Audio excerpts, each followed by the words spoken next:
1980. A glass case at the Smithsonian. Inside it, a leather jacket. No president wore it. No general earned it. It belonged to a high school dropout on a sitcom, and the museum wanted it more than most war relics. That show ran 11 seasons, 255 episodes. It turned one family in Milwaukee into everyone's family. But here's what nobody talks about. One of these faces you loved just vanished. No goodbye, no moving truck. The show went on and acted as if he'd never existed. And this show gave the English language a phrase for the moment everything starts going wrong. You've said it. You just don't know where it came from, yet. If this cast still means something to you, hit subscribe, because we're going through all 12. One of them still has that jacket. The last one keeps it locked away. He told the world he can't put it on without weeping. We'll get to him. But first, how many children did the Cunninghams have? If you said 2, you're wrong. Quick. How many children did the Cunninghams have? If you said 2, you're wrong. There were 3. Chuck Cunningham was the oldest. Basketball player. Big appetite. Always dribbling through the kitchen while Marion set the table. He showed up in season 1, 9 episodes. Then a different actor played him for 2 more. And then nothing. No goodbye, no moving truck, no letter from the road. He just stopped existing. And the show kept going like he was never there. Here's where it gets strange. A few seasons later, Howard Cunningham looks at his family and says, "My 2 children." 2. The writers didn't just drop the character. They erased him from the family tree. The original Chuck was an Irish actor named Gavin O'Herlihy, born in Dublin, raised between Malibu and Ireland, a national tennis champion back home. He left the show after season 1. The part was too small, and he wanted more. A second actor, Randolph Roberts, filled in for 2 episodes. Then the chair went empty for good. O'Herlihy carved out a career playing villains, a Bond film, Superman 3, Death Wish 3, but his strangest credit might be this. He played a warrior in the fantasy epic Willow, and the director who gave him the role and a death scene was Ron Howard, his old television brother. O'Herlihy left us in 2021 in Bath, England. He was 70. His disappearance became so famous it got its own name. Television writers call it Chuck Cunningham syndrome, when a character vanishes and the show pretends they never existed. It's happened dozens of times since, but it started here, at the Cunningham dinner table, with an empty chair no one mentioned. But there was another face at that table, a girl, barely a teenager, freckles, a smile that could light the whole set. She was there from day one. What happened after the cameras stopped? Her castmates made a quiet promise. They kept it for years. We'll honor it the right way when we get to her. Right now, this show gave the world one more phrase. You've used it. Your boss has used it. And one person on this list wears it like a badge of honor. There's a term in television, jumping the shark. It means the exact moment a good show crosses a line it can't come back from. The moment you feel it in your gut. Something just broke. The phrase was born right here, on this show. Season 5, Fonz, in full costume, on water skis, launching off a ramp over a live shark. That actually happened, on network television, in 1977. Now here's where it gets personal for one man. A casting director spotted a model in the pages of GQ. Tall, square jaw, athlete's build. They brought him onto Happy Days in 1980 after Ron Howard left to fill the gap. His name was Ted McGinley. He played Roger Phillips, Marion's nephew, a teacher and coach at Jefferson High. He did fine work, but the show was past its peak. And then it happened again. McGinley joined Dynasty. It declined. He boarded the Love Boat. It sank. A website crowned him the patron saint of jumping the shark. He laughed about it. Told interviewers it meant people were still talking about him, and they kept hiring him. Fair point, because the career never stopped. 7 seasons as Jefferson Darcy on Married with Children, the villain in Revenge of the Nerds. Guest turns on The West Wing and Mad Men. And right now, at 68, he's sharing scenes with Harrison Ford on Apple TV's Shrinking. 3rd season, 2026. He told an interviewer he never imagined he'd get that shot. He keeps a whole stack of residual checks from his earlier shows, each one made out for a single penny. Not a bad run for television's unluckiest good luck charm. Before McGinley ever set foot on that soundstage, though, someone was already wiping down the counter at Arnold's. Yeep. Yep. If you just heard that voice in your head, you knew Big Ol Del Vecchio. Round face, bushy eyebrows, apron tied too tight. The guy behind the counter who sighed every time the jukebox kicked on by itself, or Fonzie snapped his fingers and a girl appeared. Here's what nobody expected about the actor who played him. Al Molinaro didn't need the job. He was already a successful real estate man. Good money, stable life. No reason to start over. But one night he walked into an improv class in Los Angeles. A stocky, heavy-browed man with 0 acting credits sat down. The woman next to him introduced herself, Penny Marshall. They started a scene together. She laughed. He was terrible. But something about the timing was right. She called her brother. Her brother was Gary Marshall. Gary cast him as Officer Murray on The Odd Couple. And a few years later, the man with the eyebrows was stirring root beer floats on the biggest show in America. After the show, he and Anson Williams opened a chain of restaurants called Big Al's in the Midwest. Art imitating life, the fake diner guy running real ones. Molinaro left us in 2015 in Glendale, California. He was 96. A long, full, unhurried life. One of the regulars who leaned on that counter every week found a very different kind of spotlight. The class clown picked up a microphone. And this time, nobody laughed. Ralph Malph was the one-liner machine. The guy who'd do anything for a reaction. The friend you loved but never took seriously. Donnie most wasn't supposed to be an actor at all. He was a student at Lehigh University in Pennsylvania, picking up small gigs between classes. He figured he'd audition once or twice, then go back to his textbooks.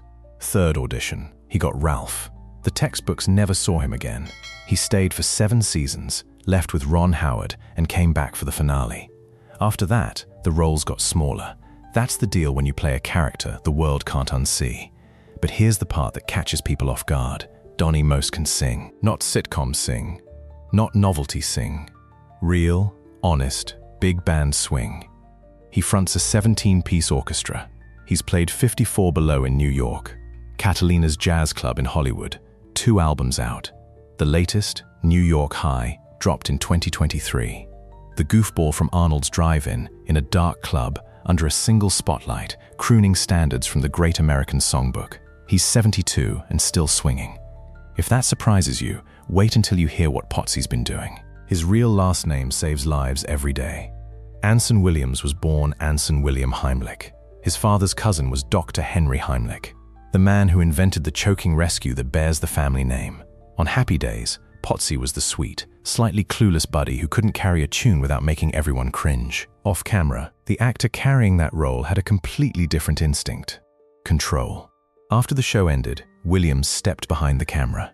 He directed episodes of Melrose Place, Beverly Hills 90210, Sabrina the Teenage Witch, Lizzie McGuire. Dozens of shows, hundreds of episodes. The guy who played the worst singer on television was quietly shaping some of the biggest hits of the 90s and 2000s. In 2022, at 73, he ran for mayor of Ojai, California, lost by 42 votes, married again in 2023. His old castmate Don most stood beside him as best man. He's 76 now, still directing, still building. But if you want to talk about the most improbable second act in this entire cast, you need to go back further, way back, to a hospital bed, and a little boy in a body cast who was told he would never walk. A 2-year-old boy in Northern California developed spinal tuberculosis. They put him in a full body cast. He stays like that, flat on his back, for the better part of 9 years. Doctors tell his family he will never walk. The boy entertains nurses with sock puppets from his bed. It's the first audience he ever has. At 11, a surgeon fuses 4 vertebrae in his spine. He stands up. He walks, just in time to be sent, with his family, to a Japanese-American incarceration camp during the war. His name was Noriyuki Morita. The world would know him as Pat. By the 1970s, Morita had fought his way into television. Stand-up comedy first, then small parts on MASH, Sanford and Son, The Odd Couple. Gary Marshall cast him as Arnold, the good-natured diner owner on Happy Days. He played the role across parts of 8 seasons in 2 separate stints, but the role that changed everything came in 1984, and it almost didn't happen. The producers of The Karate Kid wanted a serious, dramatic actor. Morita was the comedy guy from the sitcom. They turned him down. He auditioned again. They said no again. He got the part on his 3rd try. Mr. Miyagi, the quiet, wise karate teacher who taught Daniel San to fight and to see. Morita pushed to deepen Miyagi's backstory. a soldier in the 442nd Regiment. A wife and child lost behind barbed wire. The producers agreed. And what could have been a throwaway mentor became one of the most beloved characters in film history. He earned an Academy Award nomination for Best Supporting Actor, a historic first for an Asian American. He had never actually studied karate. The boy who was told he'd never walk stood on the Oscar stage. Morita left us in 2005 in Las Vegas. He was 73. His legacy keeps walking without him. Every kid who ever tied a white belt owes something to a man who learned to stand up twice. There was a kid waiting in the wings. The show needed someone to carry the next chapter. Season 5. A 16-year-old kid steps onto the Happy Days soundstage in a leather jacket, 2 sizes too big. Wardrobe hasn't tailored it yet. He stands next to Winkler. Same collar, same cool kid lean. The resemblance is instant and deliberate. They built him to be a smaller Fonzie, Fonzie's younger cousin. Same swagger, same attitude. The jacket would fit eventually. His name was Scott Baio, and he had the half smile that made teenage girls across America forget their homework. They paired him with Joni. Of course they did. And when the chemistry worked, the network spun them off. Joni loves Chachi. It lasted 2 seasons. They came back to Happy Days for the final run. After that, Baio landed Charles in charge. 5 seasons as the cool older kid one more time. Guest spots through the 80s and 90s. He stayed in the frame. In more recent years, Baio has been active in political life. He's 65 now, but the woman who held this family together, on screen and off, is still here, and her story starts with a number, 46. That's how old Marion Ross was before anyone in America knew her name. Not 46 months, not 46 auditions, 46 years of living, working, hoping, before everything changed. She'd been acting since her early 20s. Bit parts alongside some of Hollywood's biggest names. A nurse here, a secretary there, a teacher with 2 lines who disappears by the second act. 20 years of that. Then Gary Marshall called. He needed a mother. Not a Hollywood mother, a real one. Warm hands, firm voice, the kind of woman who knows what you did before you say a word. Ross stepped into that kitchen and never left. She appeared in all but 2 episodes of the entire run. 2 Emmy nominations for the role, and when the show ended, she kept going. Brooklyn Bridge earned her 2 more Emmy nods. Touched by an Angel, another. 5 nominations total across 4 decades. She voiced Grandma Squarepants. She guest starred on everything from Gilmore Girls to that 70s show. Here's a detail that always catches people. She changed the spelling of her first name at 13 years old. Marion with an A became Marion with an O, because she thought it looked better on a marquee. Before she ever had a career, she was already planning the billing. She's 97 years old, still here. And before she became America's mother, there was America's father. He came from a very different stage. Before the kitchen table in Milwaukee, there was a Broadway stage. November 1959. A short, round-faced actor steps into the spotlight at the Broadhurst Theater. He's playing Fiorello LaGuardia, the feisty, beloved mayor of New York City. The role requires him to sing in 3 languages in a single number. The audience rises. The reviews pour in. The show wins the Pulitzer Prize for drama, and Tom Bosley takes home the Tony. That was 15 years before America met Mr. C. Think about that. The dad in the cardigan. The one who sighed at Fonzie and grumbled about the electric bill. That man was a Tony-winning Broadway leading man, a serious actor with a serious resume who chose to become everyone's father. And when Gary Marshall needed someone who felt like home, Bosley owned it. The warmth was real. The exasperation was real. The gravelly voice that opened every episode, Happy Days is filmed before a live audience, became one of the most familiar sounds in American homes for a decade. After the show, imagine that same gravelly voice narrating crime scenes for Angela Lansbury. Same warmth, same timing. Different kitchen. That was Sheriff Amos Tupper on Murder, she wrote. Then came the title role in Father Dowling Mysteries. He never stopped. Ron Howard once said Bosley led by example and made everyone laugh while doing it. Bosley left us in 2010. He was 83. But there are 3 stories left, and they belong to the heart, the brain, and the soul of this show. She walked onto the set in 1974 with a smile that could fill a room before she said a word. Henry Winkler remembered it decades later. That first day, he stepped through the soundstage doors. A nervous, unknown actor from Yale. And a kid with freckles looked up at him and grinned. He said that smile greeted him every single day for 10 years. It never faded. Erin Moran was Joni Cunningham, the kid sister, the pest. The girl who went from pulling faces at Richie's dinner dates to slow dancing with Chachi while 30 million people watched. She grew up on that set. The cast wasn't playing a family. They were one. She said it herself. What happened with all of us was like we were this family. They were my family. Get it? She got it. They all did. After the show ended, Moran stepped back from Hollywood. Guest spots here and there. The spotlight moved on. She moved on. Then, around Thanksgiving of 2016, the symptoms began. Stage 4 throat cancer. It moved fast, faster than anyone around her expected. The people who tried to treat it did not realize how far it had already spread. Her castmates knew, and they made a choice. They said nothing. Anson Williams later explained that the cancer had taken her voice near the end, and that the cast kept quiet out of respect. Erin Moran left us on April 22nd, 2017. She was 56. There's nothing more to say that would be worthy of that smile, so we won't try. We'll move to the boy she called her brother. You knew him in front of the camera. His real life's work happened behind it. Richie Cunningham was the center of gravity. The good kid. The one who asked the right questions, made the safe choices, and kept the Cunningham household upright while Fonzie rattled every window in it. For 7 seasons, Ron Howard played that role with a steadiness that made everything around him work. But Howard had been acting since before he could read. He first appeared on screen as a toddler. By 6, he was Opie Taylor on The Andy Griffith Show, the little boy with the fishing pole, walking alongside the sheriff down a dirt road in one of the most famous opening sequences in television history. From Opie to Richie, from Richie to American Graffiti, from Graffiti straight into Happy Days. By the time he was 20, Ron Howard had already been on television for 14 years. And then he did something no one expected. He walked away. After season 7, Howard left Happy Days to direct. His first studio film was a low-budget comedy called Grand Theft Auto. It wasn't great, but it proved he could do it. Then came Night Shift, then Splash, a genuine hit, then Cocoon, then Apollo 13. A disaster movie built on math and sweat and the quiet terror of 3 men in a tin can 250,000 miles from home. 9 Oscar nominations.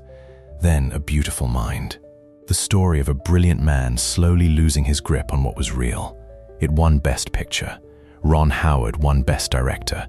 Nobody saw that coming. Not for the kid with the fishing pole. He co-founded Imagine Entertainment with Brian Grazer. He narrated Arrested Development. He directed Frost, Nixon, Rush, Solo. He became one of the most bankable filmmakers on the planet. As the story goes, when IBC once floated the idea of renaming the show Fonzie's Happy Days, Howard told them he'd walk. Winkler backed him. The title stayed. The ensemble held.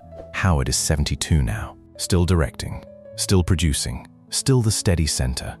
But the soul of this show was never the boy next door. It was the dropout in the leather jacket. And it's time. A boy sits at a kitchen table in Manhattan. His parents are speaking German. The tone is sharp. Impatient. He's 10, maybe 11. He can't read the page in front of him. The letters swim. He's tried. He'll try again tomorrow. It won't help. His parents escaped Nazi Germany in 1939. One day before they fled, his uncle tried to leave. He couldn't. Most of the family they left behind did not survive. They built a new life. They expected their son to join the family lumber business. He had other plans. He just couldn't explain them yet. Because he didn't know the problem had a name. It was dyslexia. Severe, undiagnosed, and invisible.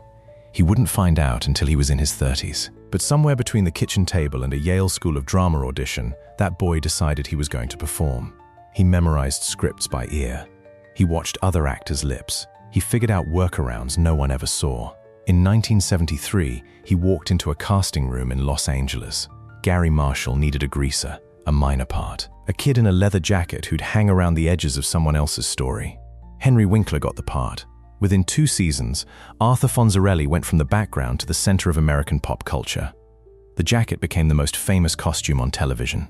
The thumbs up, the AE, the jukebox. By 1977, Fonzie was the most merchandised character in the country. A leather jacket was shipped to the Smithsonian. 2 Golden Globes, 3 Emmy nominations. And underneath it all, a man who still couldn't read a full page without a fight. Then the show ended, and everything stopped. Winkler sat in his office, fielding calls. Every offer was the same. Another cool guy, another leather jacket, another version of the role he'd already played. He said he went dark. For 8 or 9 years, he wondered if he'd ever do anything that powerful again. He started producing. A lawyer talked him into it. His first show was McGinley. It ran 7 seasons. He found his footing. But the second act came decades later. In 2018, HBO cast him as Gene Cousineau, a washed-up acting teacher in the dark comedy Barry. The role was messy, funny, heartbreaking, and nothing like Fonzie. He won his first primetime Emmy. More than 30 years after the thumbs up made him famous, 3 more nominations followed. Then, in 2023, he published a memoir, Being Henry, The Fonz and Beyond. It hit the New York Times bestseller list and stayed for 11 weeks. In it, he finally told the full story. The dyslexia, the parents, the silence, the decades of pretending he could read when he couldn't.